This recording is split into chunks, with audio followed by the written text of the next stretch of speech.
trying to save it. She was not well received. It turns out that not only was she not from Greensboro, she was from that distant city called Winston-Salem. And she was the daughter of a Methodist minister who married into a Jewish family. How could this happen? So they said, thank you, but no thank you. We don't really want to be involved. Now, Betty had a wicked sense of humor. So what she did was she founded her own group. Instead of the Greensboro Preservation Society, she started the Old Greensboro Preservation Society. One word, old, tagged in front. And of course, they needed a fundraising event, and one of the fundraising events that the Arts Council had been involved in was called City Stage, which was a 2-day kind of an Oktoberfest. And I worked it the first year that I was there. I was made one of the lead people by the end of the festival. The second year, I was actually made the operations coordinator for the entire festival, which was quite amazing.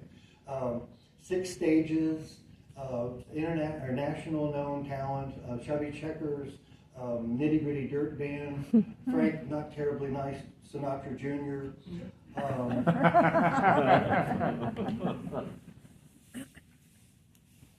Leo Kottke, you might recognize, 12-string guitar, an awesome player. But anyway, that was the model, and she decided that for the old Greensboro Preservation Society that we needed to have a fundraising event, which would be Fun Fourth in Old Greensboro, obviously a 4th of July event. Now, street festivals are difficult enough when it's a weekend, but when it's a one-day event, basically what you're involved in is the streets close down in about a 10-block area. They close at 5 o'clock on the 3rd. You have until 9 o'clock the next morning to set up the entire festival. You have the festival during the entire day. At the end of the day, you take it down, and the streets have to be reopened by 8 o'clock the following morning. It's 36 to 48 hours of non-stop, no sleep, work your tail off, but have a really good time. And I became the coordinator for all the operations of that festival, which was everything from the electrical to setting up the stages, setting up the sound companies, the security arrangements, the ticket booths, the beer garden, you name it. All of the physical plant that was involved was part of our group. And I had an incredible crew of 10 individuals who I never had more than 2 that wouldn't return each year. I mean, they were having a wonderful time working their buns off. In fact, I had one guy who actually would fly home from California every year just to be involved in our little one-day party. So, the event. As I said, Betty had quite a sense of humor. And she decided that, of course, being the 4th of July, you have to have a parade. So she named it the Motley Parade. And believe me, it was true to the words. It would start off with a high school marching band, and then the different services carrying the colors and all of the trimmings that you would normally expect in a parade. And at the end of it would be another marching band that would be the end of it, and everything in the middle was the most motley mess of people you have ever seen in your life, which to me was perfect for the 4th of July. I mean, the actual expression of whatever they wanted to be. There was a guy in a rabbit's outfit, and I don't know if he was supposed to be the Easter Bunny or the Puka from Harvey.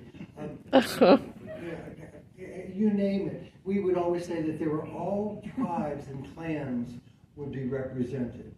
And all they had to do was just line up, shine up, and they'd find some place to put them in the parade. My favorite of all of these different characters was a guy who, I don't know the proper term these days, they used to call them dwarves, and then there were little people, but anyway, he was less than 4 feet tall, about 30 years old, kind of had a gruff sort of a beard.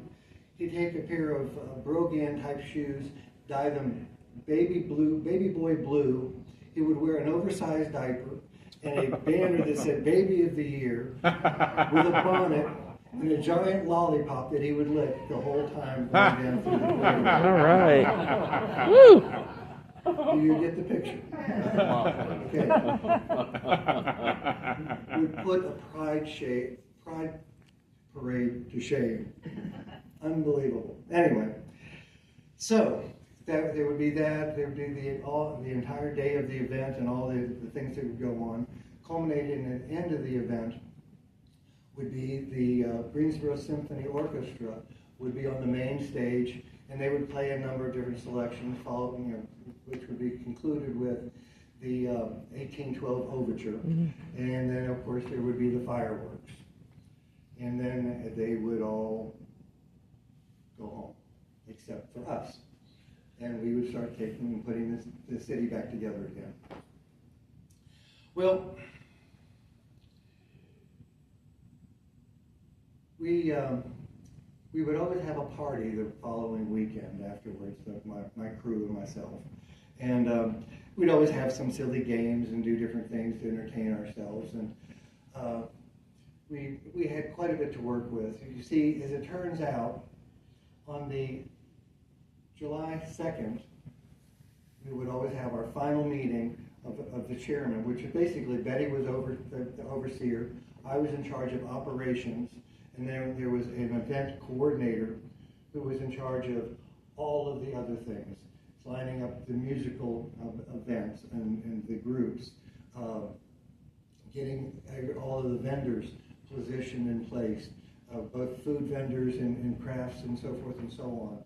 All of the volunteers, the army of volunteers that were doing everything from stage managers to ticket takers to you name it. I mean, just a mass army of volunteers.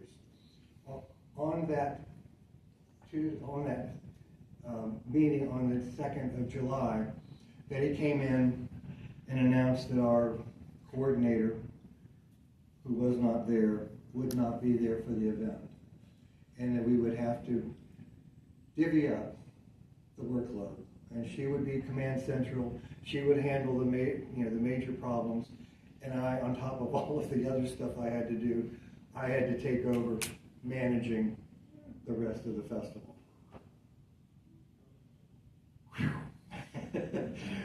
It was quite a bit to do, but we made it through.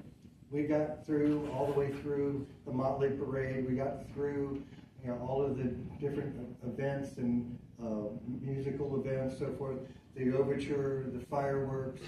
We put it to bed, and as I said, we'd always get together and have a party the week after and talk about the most outrageous event. Usually, the most outrageous ever was that somebody got into the festival area after hours and was driving around like a wild person, came around a corner and ran into a forklift full of scaffolding, which ended up on the hood of their car. And she jumped out and started screaming at the operator of the forklift about, "I want you to call the police." He said, "Ma'am, I am the police." Very short little complaint system on that. There were always some different stories that we had, but anyway, we would have our after party, and on this particular event, somebody came up with the idea of, well, let's play Pin the Brain on the Coordinator. Oh, jeez. And it was lighthearted, and somebody had a silhouette, and they put a blindfold on the person and spin them around, and they had little brains with little stick pins. They'd go over and see who got closest to getting the brain on the coordinator. Well, as I said, it was lighthearted, and we were just blowing off steam and didn't think much about it. But unfortunately, Betty heard about it, and she took me aside about a week or so later and said, "I'm not very happy about that." And I said, "Well, Betty, everybody was overworked. We were, just blowing off steam. Nobody meant anything by it. And besides which, no one gave us any explanation as to what happened to the coordinator. I mean, did she have a family emergency, a medical emergency? No one would say a word. And, what else were we to do? I mean, there was no ill intent. It was just trying to blow off steam." She said, "Well, yeah, I understand. I know. And, you should have been able to know, but the person said that they didn't want anyone to be aware of what transpired. And